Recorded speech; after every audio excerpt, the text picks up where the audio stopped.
دے دس مہربان ذات تے اے احادیثو کے راضی دا بندہ دا حفاظت تپارا اللہ فرشتی مقرر کری دی دا حفاظت کی تاسو بلی دی نہیں سڑی وی ایکسیڈنٹو کو وی گاڑے ٹوٹے شو وی سڑے روغ رمٹ دے ان کل نفس لما علیہا حافظ اللہ وی ما دا حفاظت کا ان کی فرشتی مقرر کری دی چی زما دا بندہ حفاظت کوا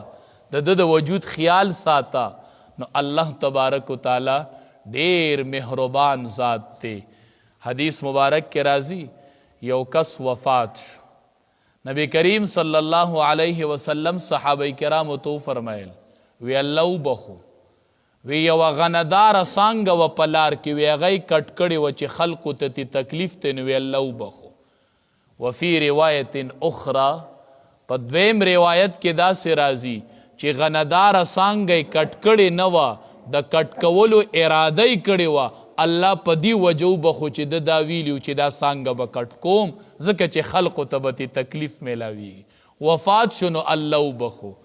اللہ دیر مہربان ذات تے مونگا و تاسو تا گوری کنی کا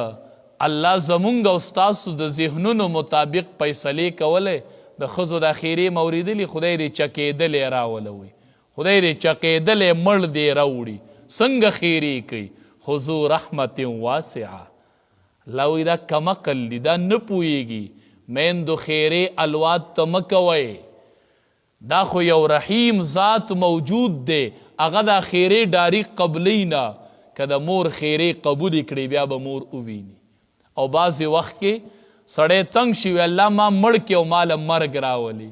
پا جماعت کی ناسی وی اللہ مڑ میں کہ اللہ مرگ راولا وی دا دی جون نمی مرگ وقتے بیا ما اللہ سنوی ای با دا بندہ نپوئی گی دی با پوش یو رز دا مور نپوئی گی چی الوات تخیری کی وی دا با پوش ذو رحمت واسعہ خاوند پراخ رحمت تے اے دمر بندہ بندی مہربان دے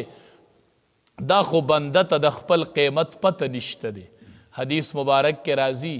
چی کلا بندہ یو جیب تلاس کی اچانک دا سپکارش اگر دی جیب کے پراتی نو دے دا جلتی دا وجہ نا دے جیب تلاس کی اگر سیس پا دے جیب کی پروتی نو لگ دے بندہ تا دڑ میلوش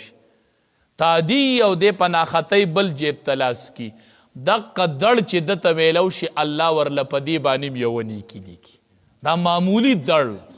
نو تکالیف کو راضی صبر کوا وائزو رحمت واسعہ دا دیر پراخ رحمت والا رب میں دے دیکھی بس حکمتی نو منگا معمولی راحتو نینو خوشحالی گو خوچ معمولی تکلیف دا اللہ دا طرف نراشی دو پریادو نکو رابعیہ بصریہ رحمت اللہ علیہ یو ازوان اولی دو پا سر باندی پٹائی تڑلی وا سر نی چیرلا پٹائی توکڑی وا رابعیہ بصریہ رحمت اللہ علیہ ورتوائی ولی دی دا سر نا پٹائی توکڑی دا وی پا سر میں دڑ دے زکا پا سر میں دڑ دے وی سمرا وقت پستی پا سر دڑ راگے وی پا سلویخ کالا کرابانی دا پا اول زل دا سر دڑ راگے اغور توائی سلویخ کالا دی سر روگو وی آو وی تا پا سلویخ کالا کی دا شکر پٹائی تڑلی وا معمولی پا سر دڑ راشی ار سڑی دا ناشکرائی پٹائی تڑلی چی خلق اوینی چی پا سر میں دڑ دے وی سلویخ کالا کی تا دا شکر پٹائی تڑلی وا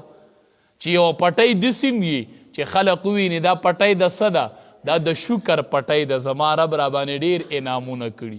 نو کالا و دو کالا و لرزق ورکی چی یو ورس پی لوگ راشی نو ٹول کلے خبر کی دا دو کالا رزق ندر کو